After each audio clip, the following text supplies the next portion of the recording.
ન્યૂઝમાં આપનું સ્વાગત છે। હું છું શહાના સેઠવાલા। ગુજરાત પ્રદેશ કોંગ્રેસ દ્વારા આયોજિત જન આક્રોશ યાત્રા વડોદરા શહેરમાં આવી હતી। યાત્રાની શરૂઆત છાની ગામમાં આવેલ સરદાર પટેલની પ્રતિમા સરદાર ચોકથી થઈ હતી, જેમાં ગુજરાત કોંગ્રેસ પ્રભારી એઆઈસીસી જીએસ મુકુલ વાસનિક, જિલ્લા પ્રદેશ પ્રમુખ શ્રી અમિત ચાવડા, નેતા વિરોધ પક્ષ શ્રી તુષારભાઈ ચૌધરી, મધ્ય ગુજરાતના પ્રભારી શ્રી રામકિશન ઓઝા સહિત પ્રદેશ આગેવાનો ઉપસ્થિત રહ્યા હતા।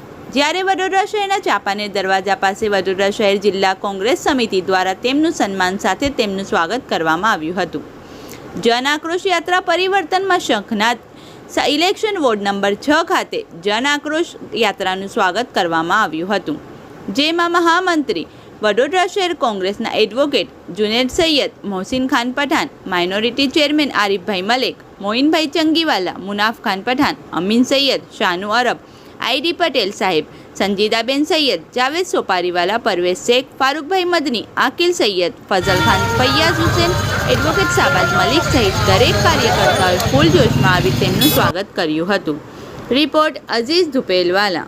ભાઈ ચાવડાની આગેવાનીમાં આખા ગુજરાતમાં જન આક્રોશ રેલીનું આયોજન કરવામાં આવેલું છે। એ જન આક્રોશ રેલી આજે વડોદરામાં એન્ટર થઈ છે અને આજે 4 દરવાજા વિસ્તાર એટલે કે આપણા વડોદરાનું હૃદય છે, હૃદય સમાન છે। એ વિસ્તારમાં યાકુતપુરાના નાકે અમિતભાઈ ચાવડાનું, વિપક્ષના નેતા તુષારભાઈ ચૌધરી સાહેબનું સ્વાગત કરવામાં આવેલું છે અને તમામ આગેવાનોમાં ખૂબ જ જુસ્સો છે કે આવનારી કોર્પોરેશનની ચૂંટણીમાં, વિધાનસભાની ચૂંટણીમાં આ વખતે સત્તા પક્ષનો સામનો કરવાનો 100% તૈયારી છે અને આ વખતે પરિવર્તન આવવાનું છે।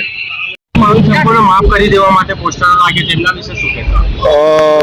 માનનીય ગુજરાત રાજ્યના કોંગ્રેસ પ્રમુખ અમિતભાઈ ચાવડા અને વિરોધ પક્ષના નેતા શ્રી તુષારભાઈ ચૌધરીએ એવું નક્કી કર્યું છે કે આપણે જનતાની વચ્ચે રહી અને જનતાની વેદના સાંભળીએ, તેમને શું તકલીફો છે, તેમને પડતી તકલીફો, એનું નિરાકરણ શું લાવી શકાય, એના લીધે શું આપણે કરી શકીએ, તેના માટે આખી જન આક્રોશ સભાનું આયોજન કરવામાં આવ્યું હતું અને તે ભાગરૂપે જન આક્રોશ સભા આજે વડોદરા શહેરમાં આવી છે અને વિવિધ વિસ્તારોમાં તેમણે પ્રજાનું જે દર્દ છે, તેમને પડતી તકલીફો છે તે સાંભળી છે અને આગળ તેના લીધે શું કરવું અને કેવી રીતે ઉગ્ર આંદોલન કરવું તે માટેની રણનીતિ આગળ નક્કી કરશે। તેના ભાગરૂપે આજે વડોદરા શહેર કોંગ્રેસ માઇનોરિટી ડિપાર્ટમેન્ટ દ્વારા જન આક્રોશ રેલીનું યાકુતપુરા ખાતે તમામ મુસ્લિમ આગેવાનો અને કાર્યકર્તાઓ જોડે સ્વાગત કરવામાં આવ્યું હતું। પઠાન મોહસિન ખાન। વડોદરા શહેરમાં છાણી જકાત નાકાથી લઈને રાવપુરા વિસ્તાર અને શહેર વિધાનસભામાં થઈને સંગમ થઈ આ પ્રમાણે આખી રેલીનું આયોજન કરવામાં આવ્યું છે।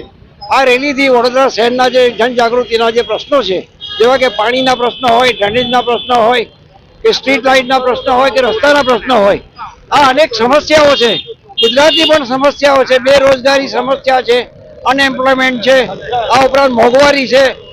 આ ઉપરાંત તમે જુઓ તો વડોદરા શહેરની અંદર અને ગુજરાતમાં જે રીતે સંચાલન થઈ રહ્યું છે બીજેપી તરફથી, એનાથી લોકોમાં રોષ છે, આક્રોશ છે અને એ આક્રોશ માટે જનજાગૃતિ લાવવા માટેના રેલીનું આયોજન કરવામાં આવે છે અને આ રેલી દ્વારા અમે મેસેજ આપવામાં આવે છે કે વડોદરા શહેરમાં અને ગુજરાતની અંદર પરિવર્તનની જરૂર છે અને આ પરિવર્તન લાવીને જે હાલમાં જે પ્રશ્નો જે છે વડોદરા શહેરના, ગુજરાતના અને રાષ્ટ્રના જે પ્રશ્નો છે, આ પ્રશ્નો ઉકેલવા માટે કોંગ્રેસ પાર્ટીના હાથ મજબૂત કરવા માટે, રાહુલ ગાંધીના હાથ મજબૂત કરવા માટે આ રેલી ખૂબ મહત્વની છે। ઘંટી છે તેમને ક્લિક કરો જેથી અપડેટ ન્યૂઝ તમારા સુધી પહોંચી શકે।